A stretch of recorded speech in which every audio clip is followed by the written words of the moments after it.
Story की शुरुआत होती है अर्ली मॉर्निंग से और आस पड़ोसियों के लिए एक नॉर्मल दिन था। हम योकोया को देखते हैं जो अपने गंदे से रूम में सो रहा होता है। तभी उसके घर की बेल रिंग होती है और वो नींद में उठकर देखने आता है कि कौन आया है सुबह सुबह। वो देखता है कि बाहर एक लड़की मेड के ड्रेस में खड़ी होती है जो काम मांगने आई होती है। योकोया उससे अंदर बुला लेता है, एक कोल्ड ड्रिंक देते हुए कहता है, मियां मॉम डैड घर पे नहीं है इसलिए मेरा घर थोड़ा गंदा दिख रहा होगा। फिर वो सोचता है कहीं मैं आईएससी अंदर लाके गलती तो नहीं कर रहा। चलो कुछ क्वेश्चंस पूछ के आईएससी भेज देता हूँ। वो लड़की से पूछता है अपने पहले काम के बारे में बताओ। लड़की कहती है मीन पहले अपने मास्टर के लिए लोगों का ऊपर का टिकट्स बुक करती थी, वही मास्टर जो मुझे यहाँ भेजने वेलदा। योकोया कहता है तू मजाक कर रही है ना, लेकिन फिर वो घबरा जाता है जब उससे पता चलता है कि वो सच में पहले एक असासिन का काम करती थी। फिर वो लड़की से पूछता है तेरे जो मास्टर था उनका मेरे साथ क्या रिलेशन है जो उन्होंने तुझे मेरे पास भेजा। लड़की उससे रिलेशन बताने लगती है और योकोया को समझ आता है कि रिश्तों में कितनी गहराई हो सकती है। फिर वो उससे बीच में रोक कर कहता है ठीक है समझ गया, मैं एक स्ट्रेंजर हाई रहूंगा। उससे ये भी डर होता है कि अगर वो आईएससी बीच में रोकता है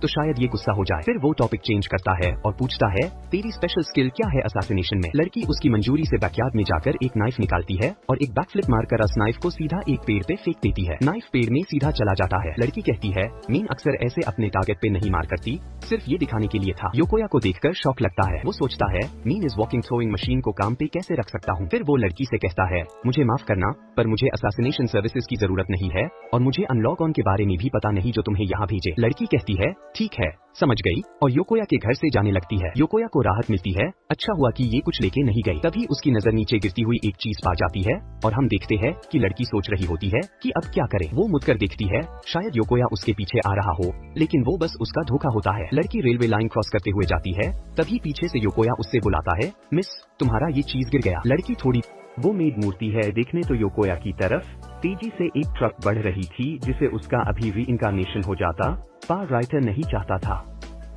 और वो लड़की उससे जंप करके बचा लेती है। वो उससे पूछती है तुम ठीक तो हो ना।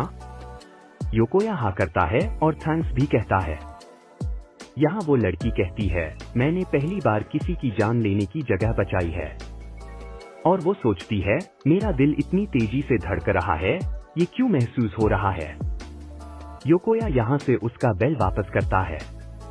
वो थैंक यू कहकर जाने लगती है। तब योकोया अपना माइंड चेंज करता है और उससे क्लीनिंग का काम डीन का फैसला करता है। लड़की अपने बेसमेंट से सारे टूल्स निकाल कर कहती है तो बताओ कहाँ सफाई करनी है। योकोया कहता है अरे रुक, सफाई से मेरा मतलब किसी को असैसिनेशन करना नहीं है। फिर वो लड़की को बताता है तुम्हें ये सारे गंदे गार्बेज सफाई करने हैं। लड़की कहती है ओ इनमें तो शायद डेड बॉडीज होंगी। योकोया कहता है तुम एक सेकंड के लिए अपने मार का सोच को साइड पे रखो। लड़की कहती है ठीक है, अगर मैं तुम्हारा काम करती हूँ तो क्या तुम मुझे जॉब पा रखोगे। योकोया हाँ कहता है और सोचता है इसने मेरी जान बचाई है और ये बुरी इंसान भी नहीं लगती, इसे एक चांस देना तो बनता है। सीन शिफ्ट होता है और योकोया देखने आता है कि लड़की को घर का काम करना बिल्कुल नहीं आता। हाथ में टूटी हुई झाड़ू और सर पे उल्टी बल्टी लिए होती है। लड़की योकोया को देख कर कहती है माफ करना मैं ये सफाई करती हूँ, लेकिन वो स्लिप होकर गिरने वाली होती है लेकिन बैकफ्लिप मारकर अपने आप को बचा लेती है, पर फिर भी बल्टी उसकी शोभा बनने वाली होती है। लड़की फिर से अपनी शर्मिंदगी के लिए माफी मांगती है और कहती है मुझे नहीं लगता कि मैं सब कुछ कर पाऊंगी। योकोया उसका बाल्टी उठाते हुए कहता है दरअसल मैं ही तुम्हें वो काम दे रहा था जो तुम्हें नहीं आता,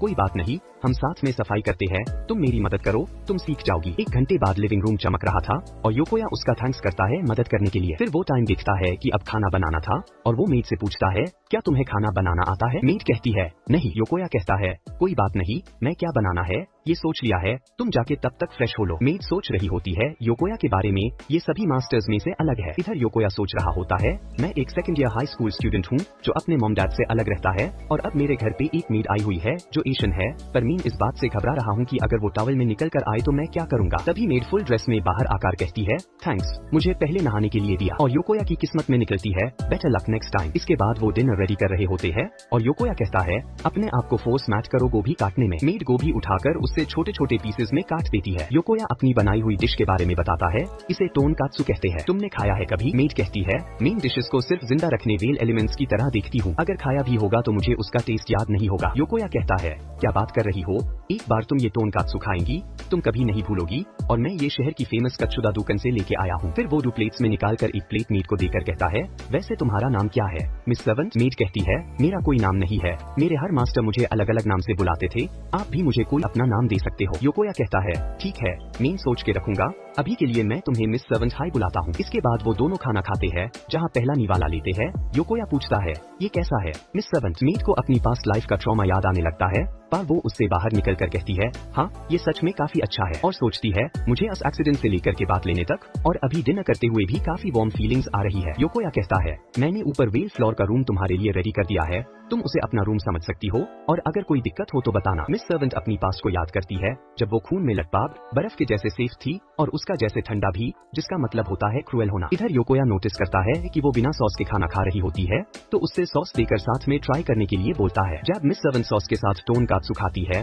तो उससे ये काफी ज्यादा टेस्टी लगता है। हाँ, मिस सर्वेंट को सॉस पसंद आता है। सीन शिफ्ट होता है मिडनाइट पार्क और योकोया को बुरा सपना आ रहा होता है। वो पसीने पसीने उठता है और कुछ खाने के लिए फ्रिज की तरफ बढ़ता है। जब वो फ्रिज के पास आता है तो देखता है कि मिस सर्वेंट सॉस खा रही होती है। दोनों थोड़ी देर तक एक दूसरे को देखते हैं, फिर मिस सर्वेंट उससे माफी मांगती है। योकोया कहता है, कोई बात नहीं, भूख तो मुझे भी लगती है रात में। फिर वो एक ट्रे में कुछ खाने का सामान लाता है और कहता है, चलो साथ में खाते हैं। खाना खत्म करने के बाद मिस सर्वेंट पूछती है, क्या तुम कोई डरावना सपना देख रहे थे? ये सुन के योकोया हैरान होता है। मिस सर्वेंट बताती है, जब मैं किचन की तरफ आ रही थी तो तुम्हारे रूम से आवाज आ रही थी, मैं अंदर जाकर देखी तो तुम कुछ कहकर रो रहे थे। योकोया कहता है, ये काफी एम्बैरेसमेंट है। मिस सर्वेंट कहती है, हाँ तुम कई बार अपनी मॉम को आवाज दे रहे थे। इसे तो अब योकोया और ज्यादा एम्बैरेसमेंट महसूस करता है। मिस सर्वेंट कहती है, आज पहली बार मुझे भी कोई अलग तरह का सपना आया। वो टोनकात्सु सॉस का जो मुझसे बात कर रहा था, कह रहा था, मीन इतना बड़ा हूँ कि तुम्हारे चाटने से कभी खत्म नहीं होगा। पर जैसे ही मैं उसकी तरफ बढ़ी, मेरी नींद खुल गई और पहली बार मैंने डरावने सपने से अलग कुछ देखा था। पर तुम्हारे सपने को सुन के मुझे अफसोस हो रहा है कि मैं तुम्हारे लिए कुछ नहीं कर पा रही। योकोया कहता है, अरे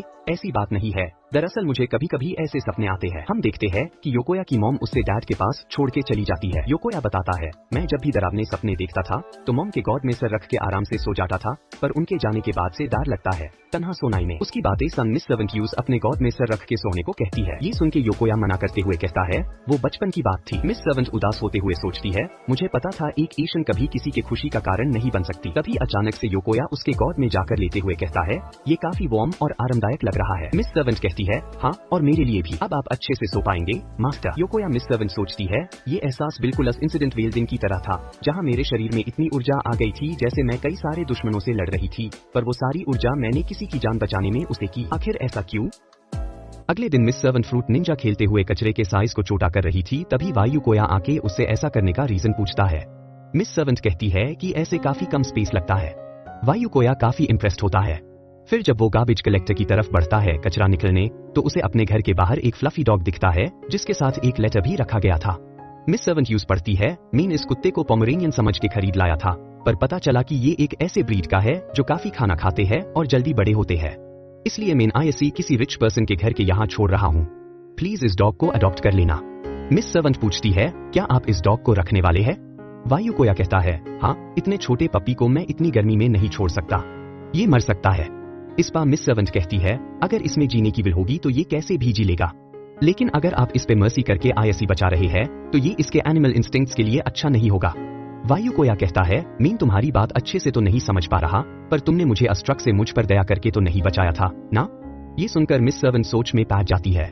वायुकोया कहता है, अगर हम किसी की जान को खतरे में देखते हैं तो हमारी इंसानी फितरत कुछ भी सोचने से पहले एक्शन में आ जाती है। शायद आईएससी हाई इंसानियत कहते हैं, और वैसे भी त्याग दिए जाने के दर्द को मैं समझ सकता हूँ। सीन शिफ्ट होता है। वायुकोया पप्पी के साथ खेल रहा होता है और मिस सर्वेंट से पूछता है, क्या तुम भी आईएससी हाथ में लेना चाहोगी? मिस सर्वेंट दौड़ भाग जाती है और वायुकोया समझ जाता है कि वो फियर कर रही है। वायुकोया कहता है, देखो तो ये कितना क्यूट है। मिस सर्वेंट कहती है, अगर मास्टर का ऑर्डर है तो मैं आईएससी छू जरूर सकती हूँ। वायुकोया कहता है, ठीक है, खुद को फोर्स मैच करो। अच्छा ये तो बताओ कि तुम्हें कुत्तों से फियर क्यों लगता है? मिस सर्वेंट बताती है कि कैसे उसे एसएसएन की ट्रेनिंग के लिए जंगली कुत्तों के बीच पहाड़ियों पर छोड़ दिया जाता था। वायुकोया ये सुनकर कहता है, मीन समझ सकता हूँ, पर इसमें मैं तुम्हारी कोई मदद नहीं कर सकता, तुम्हें खुद हाई इस फियर को दूर करना होगा। ये सुनकर मिस सर्वेंट सोचती है, मीन अपने मास्टर को ऐसे हेल्पलेस महसूस नहीं करा सकती। वो पपी को हाथ में लेने का डिसाइड करती है, पर उसका हाथ कांप रहा होता है। वायुकोया कहता है, अगर तुम्हें फियर लग रहा है तो रहने दो। मिस सर्वेंट कहती है, ऐसा कोई फियर नहीं जिसे मीन दूर ना कर सकूं। वायुकोया पूछता है, वैसे तुम्हें इसमें कौन सी चीज डरवनी लग रही है? मिस सर्वेंट उसके नखून, दांत और डरवनी नजर को पॉइंट करती है। वायुकोया हंसते हुए कहता है, क्या ये तुम्हें इस तरह दिखाई दे रहा है? मुझे तो ये एक मोची केक की तरह लगता है। तभी वो पपी मिस सर्वेंट की उंगली को अपने मुंह में ले लेता है। मिस सर्वेंट घबराकर उछल जाती है और कहती है, आज तो मैं इसे तंदूर में डाल के हॉट डॉग बना ही देती। पर वायु कोया झट से पप्पी को वापस ले लेता है। तभी पप्पी वायु कोया की उंगली को भी मुंह में ले लेता है। वायु कोया देखता है कि उसके दांत आ रहे हैं। वो उसे लेकर एनिमल हॉस्पिटल पहुंचता है, जहां वायु कोया पप्पी को इंजेक्शन लगवाता है और मिस सर्वेंट पप्पी के लिए चीज़ीन खरीद रही होती है। वायु कोया वापस आकर कहता है, देखो तो तुम्हारे लिए हम चीज़ीन ले रहे हैं। घर वापस आते हुए वायु कोया मिस सर्वेंट का शुक्रिया अदा करता है साथ आने के लिए। मिस सर्वेंट वहीं पर रुक जाती है और कहती है, मास्टर वायु कोया, आप मेरे सभी पुराने मास्टर्स से अलग है। मैं वैसे माहौल में काम करती थी जहां काम खत्म करने का दूसरा मौका तक नहीं दिया जाता था। वही आपके साथ मैं कोई भी काम एक बार में सही से नहीं कर पाती हूँ, फिर भी आप मुझ पर भरोसा करते हैं। वो आगे कहती है, ऐसा नहीं था कि मैं जिस काम में थी वहां मुश्किलें नहीं थी। वो एक डांसिंग चेयर गेम जैसा था, फिर जहां भी जाती काम सिर्फ एक ही करना पड़ता था। पर वो सब चीजें ऐसा लगता है किसी काम की नहीं थी। कश मैं आपसे इस पप्पी की तरह मिलती, जिसे इतना तो पता है कि दुनिया में अच्छे लोग भी है। शायद तब मैं वो बन पाती जो आपको चाहिए। तो मुझे नहीं लगता कि मैं आपके किसी काम की भी हूँ। उसकी बातें सन वायु कोया कहता है, लगता है तुम उन पुरानी चीजों को छोड़ एक नॉर्मल लाइफ जीना चाहती हो। ये सन मिस सर्वेंट कहती है, क्या नॉर्मल? ऐसा जो मैंने कभी सोचा भी नहीं था। वायु कोया यूज सनसेट देखने को कहता है और मिस सर्वेंट सोचती है, तो क्या ऐसे मैं इस दुनिया को और बेहतर तरीके से जान सकती हूँ? वायु कोया कहता है, तुम्हें पता है जब मैं तुमसे पहली बार मिला था तो मैं काफी स्कैर्ड था। मिस सर्वेंट पूछती है, क्या? वायु कोया कहता है, हाँ, क्योंकि मुझे एसएसएन के साथ रहने की प्रैक्टिस नहीं थी। पर अब मेरा एसएसएन को लेकर थॉट्स बदल गए हैं। तुम एक अच्छी लड़की हो। ये बात सन मिस सर्वेंट को अपना पास्ट याद आता है, जहां कोई यूज गुड गर्ल कह रहा होता है। उसके बाद मिस सर्वेंट पूछती है, तो मुझे एक नॉर्मल लड़की बनने के लिए क्या करना होगा? वायु कोया कहता है, वैसे इसका जवाब देना थोड़ा मुश्किल है, पर लगता है तुम अपनी गलतियों को लेकर ज्यादा चिंता करती हो। तुमने यहाँ आकर जो भी काम किए वो तुम्हारे लिए नए थे, जो पहली बार में नहीं हुए। ये सब एक नॉर्मल इंसान ही तो करता है। सीन शिफ्ट होता है। अगले दिन वायु कोया का पप्पी मिस सर्वेंट के थैप थैप करके गोभी काटने की आवाज से उठकर उसके पास आ जाता है।